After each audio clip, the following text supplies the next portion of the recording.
안녕하세요, 박영준입니다. 오늘은 지구단위 계획구역, 지구단위 계획구역 7가지는 반드시 체크해야 된다, 경매시에. 이걸 체크 못하면요 박살날 수 있습니다. 근데 저는 이 지구단위 계획구역이라는 말이 마음에 안 들어요. 왜냐면 지구단위 계획구역이라는 것은 먼저 일단 지구를 지정하고 이 안에 계획을 세우는 거잖아. 이렇게요, 계획을 세우는 건데 지구단위 구역 계획이라고 해야지 저는 순서적으로 맞다고 봐요. 왜 이렇게 했는지 이해가 안 가지만 어쨌든 뭐 전문가들이 했으니까 뭐 맞다고 생각합니다. 어쨌든 뭐 원래는 지구 단위 구역을 지정하고 구역을 지정한 다음에 계획을 세우는 게 맞습니다. 그래서 제가 생각하는 것은 지구 단위 구역 계획이 맞다. 그런데 왜 이렇게 했을까? 공인중개사들 시험에 틀리라고 아마 이렇게 했을 것 같습니다. 그래서 7가지는 반드시 체크해야 된다 라고 이렇게 말씀을 드리고 싶고요. 대다수 전문가들이 지구단위 계획 구역을 강의를 하시는 분들 많은데 정말 대부분 다 기초적인 것만 설명하는 것 같아요. 기초적인 거. 그리고 정말 그 깊은 내용을 알고 설명을 하는 건지 그냥 너도 떠들고 나도 떠들고 옆집 강아지도 떠드니까 나도 떠든다, 그런 의미로 얘기하는지는 모르겠어요. 어쨌든 지구단위 계획을 모르면 박살납니다, 여러분. 박살나요. 그 전에 이제 한 번 더 제 강의 교재에 대해서, 강의 교재가 지금 판매하고 있으니까요. 금액은 48만원이에요. 12월까지 48만원인데 1월까지 할지 모르겠어요. 근데 일단은 12월 달까지는 55만원에서 48만원으로 내렸고요. 1000페이지 정도 페이지가 되고, 그 다음에 보조교재 한 30개 파일 정도 같이 드리고 있습니다. 그래서 이제 교재 구입 시 혜택은 제가 입찰 시 무료 상담을 하고 있어요. 그러니까 입찰 들어가기 전이라든가 좀 궁금증들 있으면 저한테 카톡으로 주신다거나 아니면 문자로 주시면 제가 상담은 다 해드리고 있습니다. 그렇게 해서 이제 혜택이 있고요. 어쨌든 뭐 공부를 좀 깊이 있는 공부를 하고 싶으신 분들은 제 강의 교재를 구매하시는 게 아마 오래 두고 쓰실 수 있습니다. 제가 강의하는 한글 파일 그대로 드리니까요. 여러분들이 뭐 수정, 추가, 삭제, 여러분들이 알고 있는 어떤 노하우물을 거기다 넣을 수도 있고, 그러니까 굉장히 저는 유용하다고 생각합니다. 뭐 PDF 파일로 구워서 드리는 거나 아니면 책자로 만들어서 드리는 것보다도 요렇게 제가 강의하는 파일, 원본 파일 그대로 드리는 게 여러분들한테 훨씬 도움이 많이 될 거고요. 여러분들의 평생의 무기로 만들 수 있습니다. 그래서 한번 지구단위 계획구역에서 말씀드려 볼게요. 지구단위 계획을 모르면 조용히 해. 제가 사실은 썸네일을 이렇게 다루려고 했어요. 근데 뭐 지구단위 계획에 대해서 방송하는 전문가들도 굉장히 많은 걸 알고 있는데 대부분 다 아주 기초적이고 원론적인 것만 얘기하고 있어요. 근데 그 기초적이고 원론적인 내용들 속에서조차도 틀린 부분이 굉장히 많아요. 틀린 부분이. 그러니까 그 지구단위 계획 구역의 운영 지침도 읽어보지 않고 강의하는 사람들이 수두룩하다는 얘기예요. 제가 딱 보니까 저도 한 몇 번 봤거든요, 강의를 하기 전에. 그런데 한 80% 정도는 아주 너도 알고 나도 알고 옆집 멍멍이도 아는 어떤 그런 내용들만 하고 있어요. 그죠? 우리가 뭐 공인중개사 시험 볼 것도 아니고 그런 얘기를 왜 하는지 모르겠어요. 정말 우리는 경매하는 사람으로서 경매시에 정말 주의하지 않으면 안 될 것들. 물론 저도 뭐 100%는 다 공개 못 해드립니다. 100%는 다 공개 못 해드리지만 그래도 뭐 90% 이상 웬만하면 제 교재 구입하지 않으신 분들한테도 도움을 주려고 노력하고 있어요. 어쨌든 뭐 지구단위 계획은 뭐 원래 그러죠. 원래 원칙은 난개발을 방지할 목적으로 하고 있고 도시관리계획으로 결정하죠. 도시계획 조례죠. 그러니까 말 조례로 결정하는 거죠. 건폐율 150%, 용적률 200% 정도까지 완화를 해주기도 하고, 도시지역이나 또는 도시 외지역의 지구단위 계획을 설립하는 경우도, 하는 경우도 있고요. 그 다음에 토지이용 계획과 건축물 계획을 함께 세우죠, 대부분요. 이 토지에서는 뭐 해? 이 토지에서는 뭐 해? 그리고 이 건축물은 어떻게 져? 이 건축물의 색깔은 뭘로 해? 간판의 크기는 몇 센치로 해? 뭐 그런 것까지 다 규제하는 게 어떤 지구단위 계획이죠. 뭐 옛날에는 1종과 2종으로 나눴는데 지금 사실은 구분의 실익이 없어요. 굳이 구분할 필요가 없다는 얘기예요, 여러분. 1종, 2종, 지구단위 그 의미 없어요. 그냥 지구단위 계획 구역인가 보구나. 그렇게 이해하시면 됩니다. 그런 경매 문건을 보면서 한 가지 사례를 들어볼게요. 왜 지구단위 계획을 조심해야 되는지, 알아야 되는지. 이게 뭐 공장인데, 자, 공장인데 이게 이제 그 토지용 계획으로 한번 볼게요. 아주 기초적인 강의는 안 할 거예요, 여러분. 아주 기초적인 강의는 여러분들 다 알고 계시니까 기초적인 강의까지 할 이유는 없을 것 같고요. 자, 토지용 계획원을 보면 여기 토지용 계획원이죠.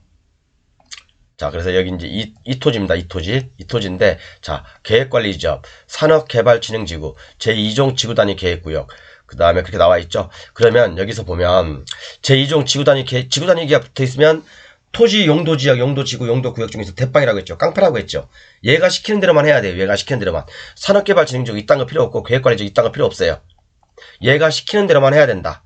그죠? 자, 그러면, 우리가 지구단위 계획구역 이 토지가 있어, 이렇게. 이 토지가 있죠. 같은 농공단지를 하더라도, 그러니까 우리가 이걸 확인해 보려면 이 토지에서 뭘 할 수 있는가 확인해 보려면요, 지자체 전화하세요.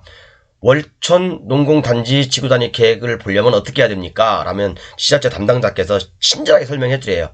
친절하게 설명해 주시니까, 그럼 그 시키시는 대로 홈페이지 찾아 들어가서 이 지구단위 계획의 내용, 필지별 명세, 그런 게 다 나와 있거든요. 이 필지에서는 뭘 할 수 있어. 예를 들어서 716의 2번지는 뭔 용도로 사용할 수 있습니다. 그러니까 이게 공장이잖아요. 공장. 그죠? 공단이잖아요. 공단. 제가 전 강의도 말씀드렸지만, 자, 이 공단이지만 아무거나 다 들어올 수 있는 건 아니에요. 지구단위 계획에 의해서 정해져 있어요. 예를 들어서 이 필지에는 뭐 목재만 들어와. 목재 가공만 들어와. 아니면 이 필지에는 뭐 볼트, 나사 만드는 회사만 들어와. 또 이 필지는 선풍기 만드는 회사만 들어와. 또는 이 필지는 반도체 제조만 들어와. 아니면 또 이 필지는 뭐 반도체 웨이퍼 가공만 들어와. 이런 식으로 필지마다 다 용도가 정해져 있어요. 업종까지 정해져 있다는 얘기예요. 그런데 여러분, 만약에 내가 이런 지구단위 계획 구역을 공장으로 쓰려고 딱 낙찰을 받았어. 뭐 농공단지니까 뭐 이것저것 다 할 수 있겠네? 그렇게 했다가는 박살난다는 얘기예요. 박살난다는 거.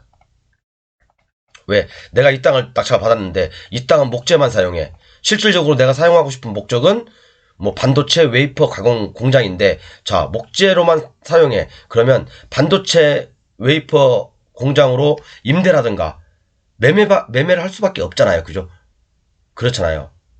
그렇기 때문에 잘못 받으면 낭패라는 거죠. 그래서 지구단위 계획 구역이 시키는 대로, 시키는 내용을 반드시 확인해 봐야 된다. 반드시. 안 그러면 박살난다, 박살. 자, 그러면 제 교재를 보면서 하나씩 설명해 보도록 할게요. 자, 첫 번째, 이제 요거 설명해 드렸고요. 지구단위 계획에서 반드시 체크할 사항 7가지라고 제가 말씀드렸는데, 7가지 정도가 있어요. 근데 그 외에 3가지 정도가 더 있는데, 그것은 제 교재에만 실어놨습니다. 일단 뭐 유튜브에서는 공개를 하지 않을 거고요. 일단은 자, 보세요. 이렇게 이제 필지별로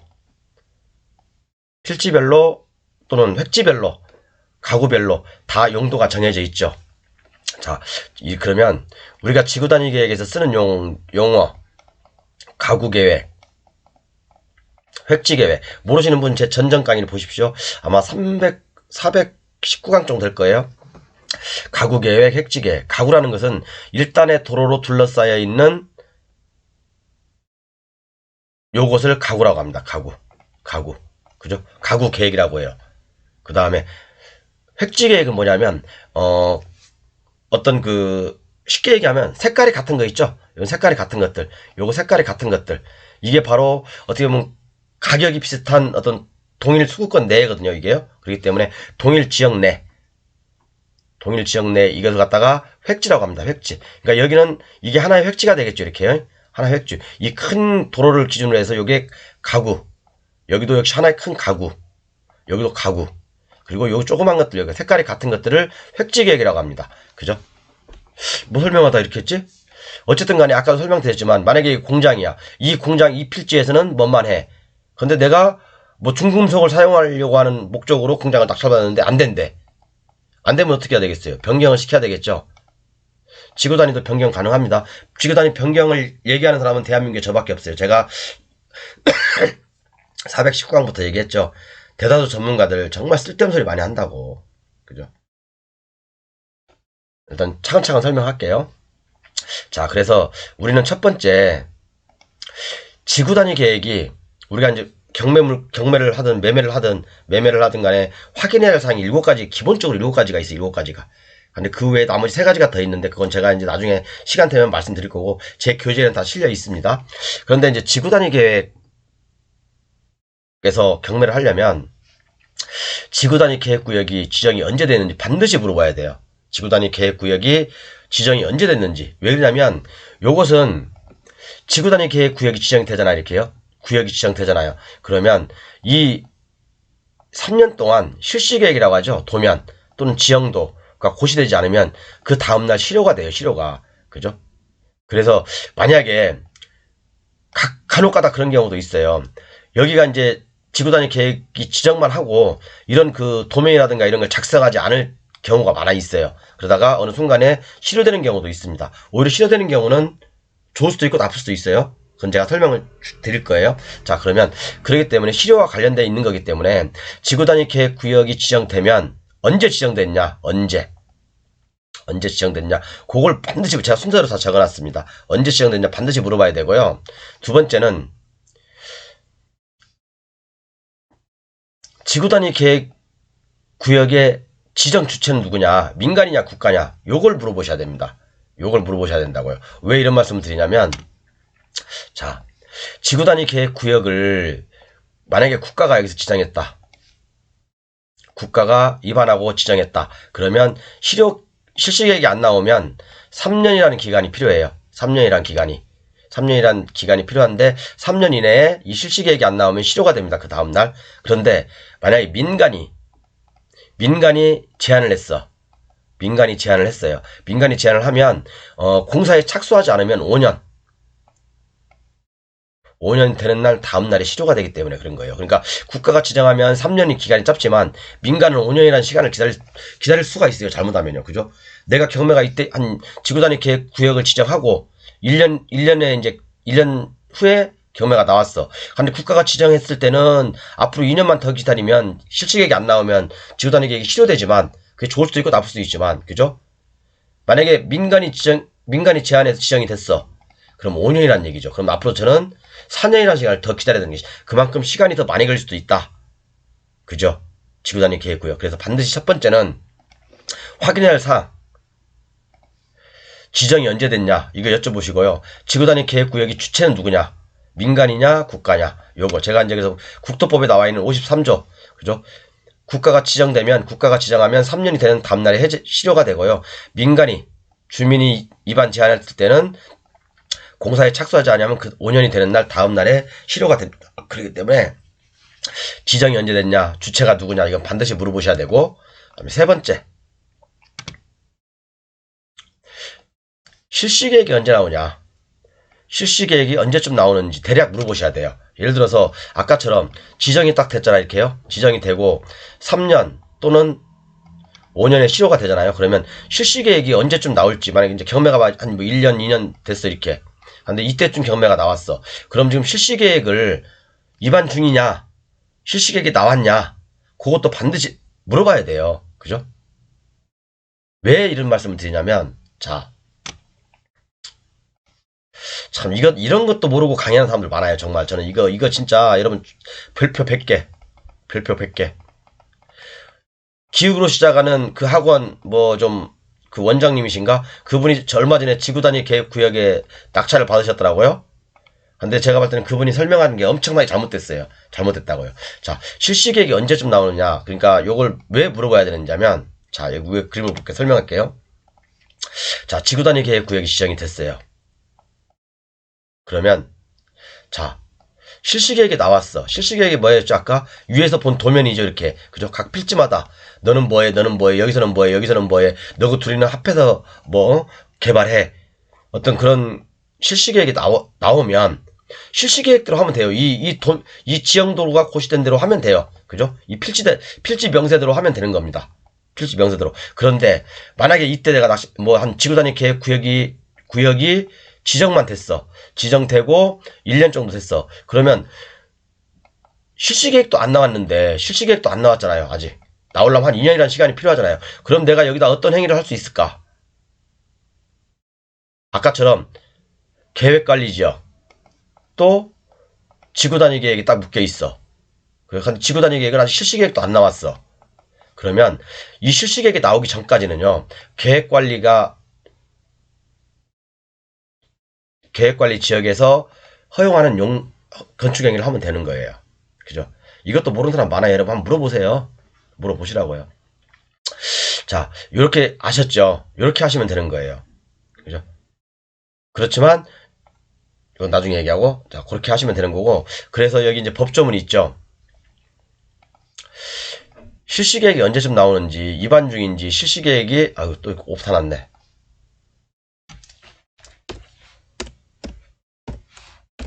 나왔는지 반드시 물어보셔야 되고요. 실시계획이 나오기 전과 후에 그 부동산에 대한 행위자는 다르다. 아까 설명드렸죠?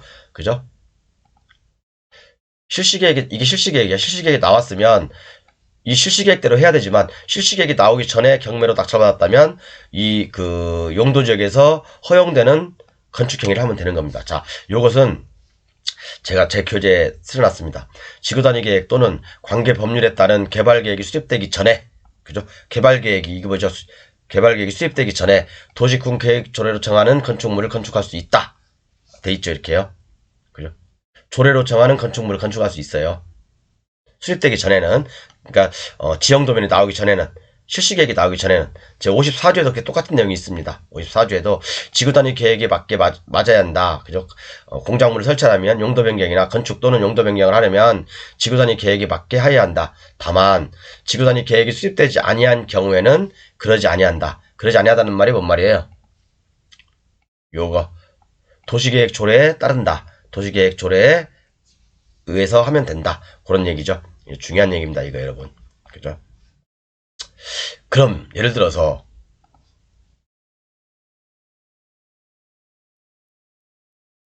밑에 있구나. 자, 그리고 네 번째, 지구단위 계획의 변경이 있어요, 여러분. 지구단위 계획의 변경.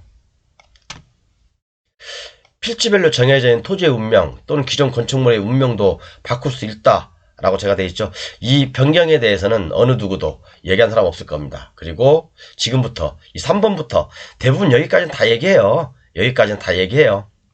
그러니까 2번까지 다 얘기하는데 3번부터 얘기하는 데는 제가 다 찾아봤거든요. 없더라고요. 왜냐하면 모르니까 안 할 수도 있고 뭐 이것이 비밀이라고 생각해서 안 할 수도 있고 그렇지만 비밀도 아니에요. 조금만 노력하면 다 할 수 있는 겁니다. 그래서 지구단위가 변경할 수 있어요. 이건 몇 군데 이제 그 조항이 나오는데 특히 운영 지침에 보면 나와 있습니다.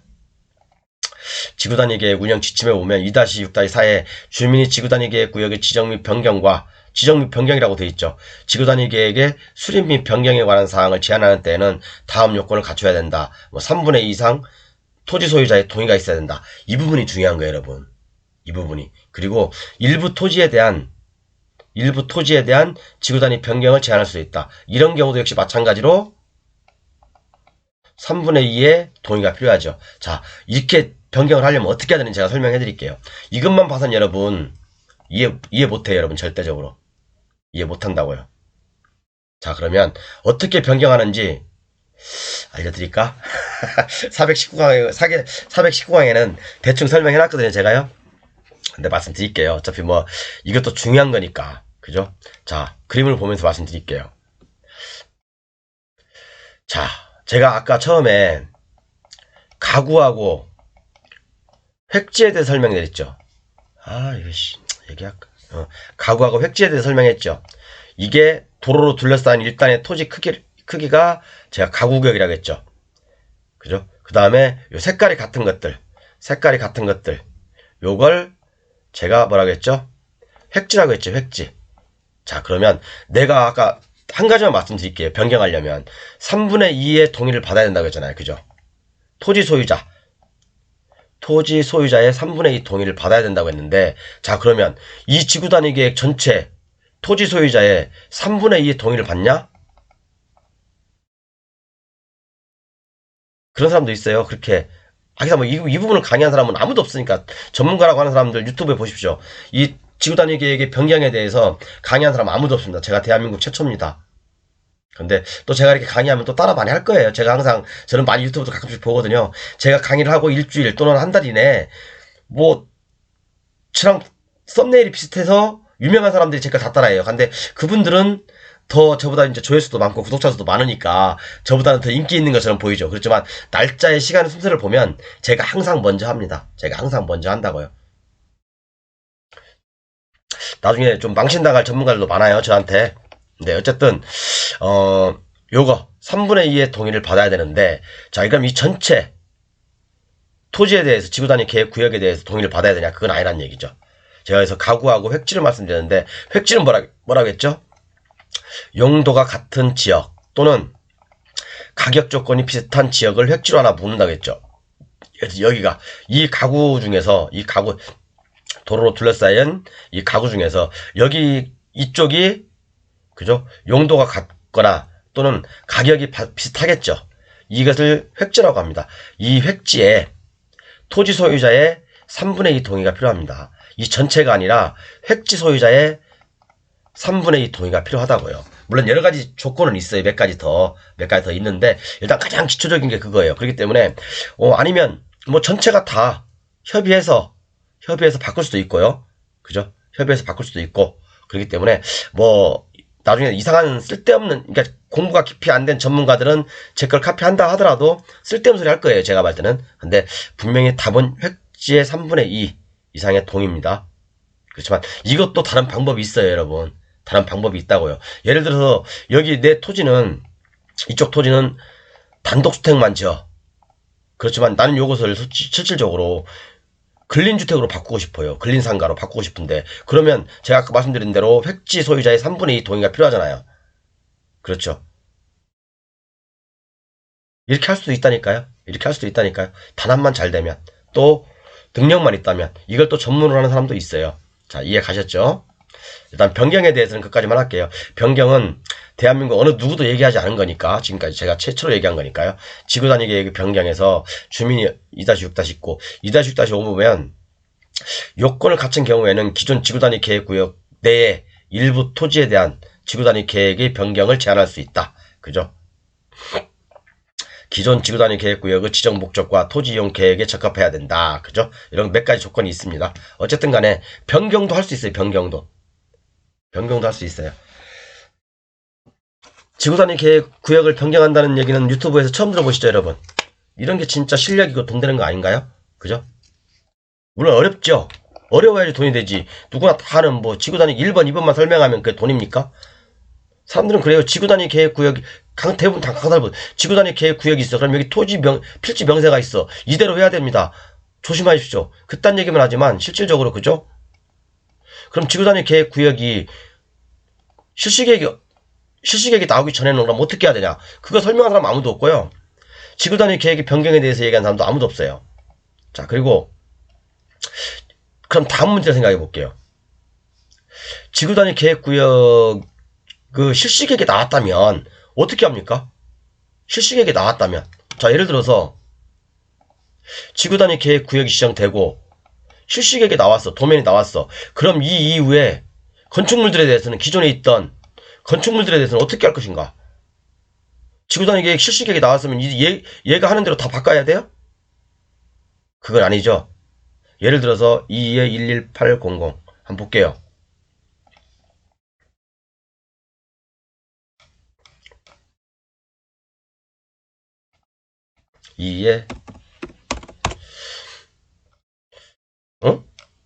뭐야?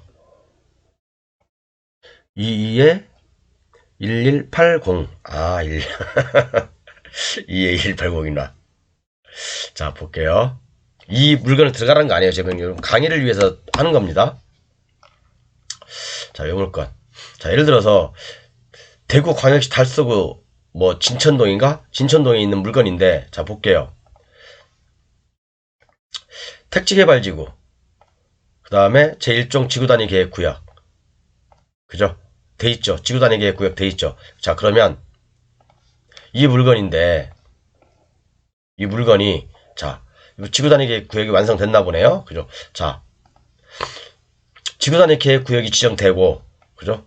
실시계획이 나왔어. 실시계획이 나왔어. 그러면 여기 이제 이게 기존의 건축물이 이렇게 있다고 그래요. 이 건축물이 여기 있었다고 얘기합시다. 그럼 이게 예를 들어서 2종 근린생활시설이야. 그러면 지금 실시계획이 나오고 난 다음에 이것이 예를 들어서 뭐 너는 여기 뭐 단독주택으로만 써. 단독만이 그렇게는 되지 않겠지만 그죠? 단독주택으로만 써. 그러면 이것을 지금 당장 실시계획이 나오면 이걸 지구단위 계획 내용대로 바꿔야 되는지 그게 아니죠. 기존에 있던 걸 그대로 사용하는 거죠. 그렇지만 나중에 이걸 건물을 때리 붓고 다시 칠 때는 이 지구단위 계획 구역 그러니까 필지별 명세에 따라야 되는 거죠. 그죠? 그렇지만 그죠? 기존에 있던 것들은 그대로 사용하되 나중에 용도 변경한다거나 때리 붓고 다시 친다거나 그러면 지구단위 계획 내용을 따라야 된다. 그죠? 그 전에는 그대로 사용해야 된다. 그걸 말씀드리고 싶은 거예요. 뭐 이걸 알아? 볼까? 건축물 디자인 볼까요? 건축물 디자인은 뭐라고 돼 있어? 보니까 일종 근린생활시설 소매점 돼 있고 1층은 뭐 그죠 주차장 돼 있고 다가구 주택 그죠 상가주택이네 그죠 말 그대로 상가주택이죠.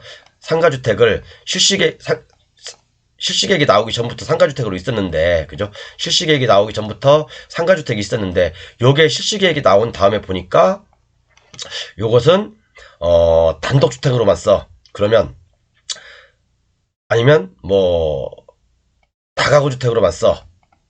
그렇게 나왔을 때 다가구주택으로만 써야 되나. 그러면 만약에 내가 이걸 갖다가 용도를 변경하고 싶다 그러면 지구단위 계획 구역에서 시킨 대로만 해야 되고 또 만약에 이걸 때리 붓고 건물을 짓는다고 했을 때는 그죠 다가구주택으로만 지어야 되는 거죠. 상가주택이 아니죠. 그렇게 가는 거예요. 이해 가셨죠? 그러니까 지구단위 계획 구역이 지정되고 난 다음에는 기존에 있던 것들은 그대로 쓸 수 있지만 다시 용도를 변경한다거나 아니면 신축이나 다른 걸 했을 때는 지구단위 계획의 내용에 맞게 사용해야 된다. 그걸 말씀드리는 겁니다. 자, 이제 5번까지 됐죠? 그 다음에 요게 있어요. 경매에서 정말 아킬레스건이 될 수도 있고 여러분한테 기회가 될 수도 있어요. 이걸 궁금해하면 생각해 보십시오, 여러분. 내가 너무 많이 공개하는 것 같은데. 지구단위 계획 구역이 실시계획이 나오지 않아서 3년, 5년 지난 다음 실효되어도 또다시 반드시 지정해야 하는 곳이 있어요. 예를 들어서 이게 뭔 말이냐면 지구단위 계획구역이 지정됐어요. 지정되고 3년이 됐어. 또는 5년이 됐어. 그죠? 5년이 됐으면 실시계획이 안 나오면 다음날 실효가 되죠. 그런데 이 실효가 되어도 반드시 또 지정해야 되는 곳이 있어요. 지정해야 되는 곳이 있다고요. 반드시 또 다시 재지정해야 돼요. 재지정해야 된다고요. 그러니까 얘들은 반드시 지정해야 되는 곳들은 계속해서 지구단위 계획구역에 따라가는 거예요. 그죠? 예를 들어서 정비구역, 택지개발지구에서 시정사업이 완료된 후 10년이 지정된 곳. 예를 들어서 정비구역이라든가 택지개발지구 있죠? 우리가 신도시가 세워졌어. 이렇게. 신도시가 세워졌어. 그러면 이 신도시는 대부분 지구단위 계획. 그죠? 지구단위 계획으로 다 묶여서 개발하는 거죠. 그리고 요런 것들은 이렇게 이제 신도시가 이렇게 딱 지정이 돼 있어. 신도시가 지정돼 있고 아니면 정비구역이나 택지개발지구로 딱 지정이 됐고 사업이 완료가 됐어요. 사업이 완료가 됐다. 그런데 완료된 후에 10년이 경과된 지역은 반드시 또다시 지구단위 계획으로 묶어야 돼요. 그리고 또 하나 시가와 조정구역 또는 공원에서 해제되는 지역 그래서 이것도 역시 반드시 지구단위 계획을 수립해야 된다. 그 다음에 녹지지역에서 주거지역, 녹지지역에서 상업지역 또는 녹지지역에서 공업지역으로 변경되는 지역도 반드시 지구단위 계획으로 묶어야 된다. 그런 내용이 있습니다. 그래서 이런 것들 녹지지역, 시가와 조정구역, 정비구역, 택지개발지역 이 5군데 공원까지 5군데죠. 5군데가 경물에 나왔을 때는 여러분 유심히 보셔야 돼요. 여기에서 흙속의 진주가 될 수도 있는 게 있다. 흙속의 진주가 될 수 있는 것도 있다. 제가 볼 때는 요거 녹지지역에서 주거지역, 녹지상업지역 또는 녹지공업지역으로 지정되는 지역이 있을 수가 있어요. 요런 게 그러니까 녹지지역이라고 하도 예를 들어서 녹지지역이야. 이게 녹지지역인데 도로하고 붙어있고 그죠? 도심하고 또 붙어있다. 이렇게 이게 녹지지역이고 그런 경우들은 굉장히 좀 유심히 우리가 경매물건을 볼 필요가 있습니다. 이해 가셨죠? 그렇게 보시면 되고 7번째 지구단위 계획구역에서 필지별 병세를 반드시 확인해. 아까 설명 다 드린 거예요. 그죠? 여기서는 뭐에? 예를 들어서 필지가 이렇게 지구단위 계획구역이 있어. 그럼 필지가 이렇게 나눠졌을 거 아닙니까? 여러 가지 이렇게 몇 개 필지가 막 나눠져 있죠. 그죠? 나눴으면 예를 들어서 여기 1번 지에서는 뭔만해, 2번 지에서는 뭔만해, 3번 지에서는 뭔만해, 4번 지에서는 뭔만해. 공장도 마찬가지예요. 공업단지도 마찬가지고. 일반 공업단지든 농공단지든 또는 일반 산업단지든, 그죠? 지방자치제에서 지정한 지자체에서 지정한 공업지역도 마찬가지고. 그런 것들 다 지구단위 계획이 얹혀져 있다고 한다면 무조건 조심하자. 조심한 게 아니라 지구단위 계획 내용이 뭔지, 이 필지에서는 뭘 할 수 있는지, 이것은요, 필지별 병세는 반드시 지자체에다 확인해 보시면 금방 알려져요. 담당자들이 굉장히 친절하게 설명해 주십니다. 그죠? 그래서 오늘은 이렇게 제가 경매시에 대부분 이제 경매하는 사람들 또는 지구단위 계획을 설명한 사람들은 여기까지 2번까지는 설명해요. 왜 여기 2번까지는 너도 알고 나도 알고 옆집 강아지도 알고 다 아는 거니까. 그렇지만 실질적으로 3번부터는 유튜브에서 얘기하지 않은 것들을 제가 특히 변경, 그죠? 실시계획이 나오기 전에 행위제한, 나온 후에 행위제한, 그 다음에 지구단위 계획이 이제 반드시 지정해야 되는 곳, 그런 경매, 그죠? 제가 일부러 이제 여기서는 반드시 지정돼야 되는 곳, 여기 하나 있나, 여기? 하나 있는데 요것도 제가 이제 설명을 해놨어요. 어쨌든 여러분들 이렇게 지구단위 계획을 좀 공부하다 보면 깊이가 있어요. 깊이가 있고 막연히 지구단위 계획이라고 해서 딱 정해져 있다고 해서, 용도가 정해졌다고 해서 이걸 바꾸지 못하는 건 아니다. 바꾸지 못하는 것도 아니고, 또 지구단위 계획이 구역으로 지정됐다 하더라도, 그죠? 실시계획이 나왔냐 안 나왔냐에 따라서 이 땅의 운명은 바뀐다. 전이라면 기존의 용도 지역에 맞는 건축물을 지을 수 있고, 후라면 기존에 있던 건축물은 그대로 사용하면 되고, 나중에 뭐 멸실시키고 재축이나 뭐 건축 다시 신축을 할 때는 지구단위 계획에서 시킨 대로 하면 되는 거고. 이해 가셨죠? 그죠? 우리는 조금 더 여러분들 제가 이제 이 변경에 대해서는 더 이상 말씀 안 드릴 거예요. 왜냐하면 이것은 저만의 어떤 노하우가 좀 있는 것이기 때문에 요건 이제 제 기본 교재에다는 어느 정도 서식 실어놨어요. 우리 교재 구독자분들을 위해서 실어놨기 때문에 제 교재를 구입하신 분들은 어느 정도 좀 내용을 파악하실 거예요. 그렇기 때문에 한번 지구단위 계획 구역에 대해서 여러분들 심도 있게 한번 고민할 필요가 있습니다. 고민할 필요가 있고요. 여기 나와 있네요. 뭐 몇 가지 더 있는데 요것은 뭐 이제 하지 않겠습니다. 요것은 오늘 그래서 이제 지구단위 계획 구역에 대해서 한번 좀 이렇게 좀 차분하게 담배도 안 피고 욕도 안 하고 좀 이렇게 다른 전문가들이 하지 않았던 내용들을 했어요. 근데 도움이 되셨는지 모르겠네요. 감사합니다. 어쨌든 뭐 그래서 제 결론적으로는 그거예요. 교재 필요하신 분들 요거 한번 참고하셔서 구매 좀 서두르시는 게 나을 거예요. 제가 아마 12월달, 그러니까 이게 55만원이다가 지금 제가 좀 내렸어요. 48만원으로. 그러니까 원래는 48만원이었는데 55만원 올렸다가 지금 12월달 한시적으로 지금 48만원 다시 내린 겁니다. 어쨌든 좀 필요하신 분들은 꼭 구매를 하셔서 좀 깊이 있는 공부를 하시는 게 좋을 것 같습니다. 감사합니다.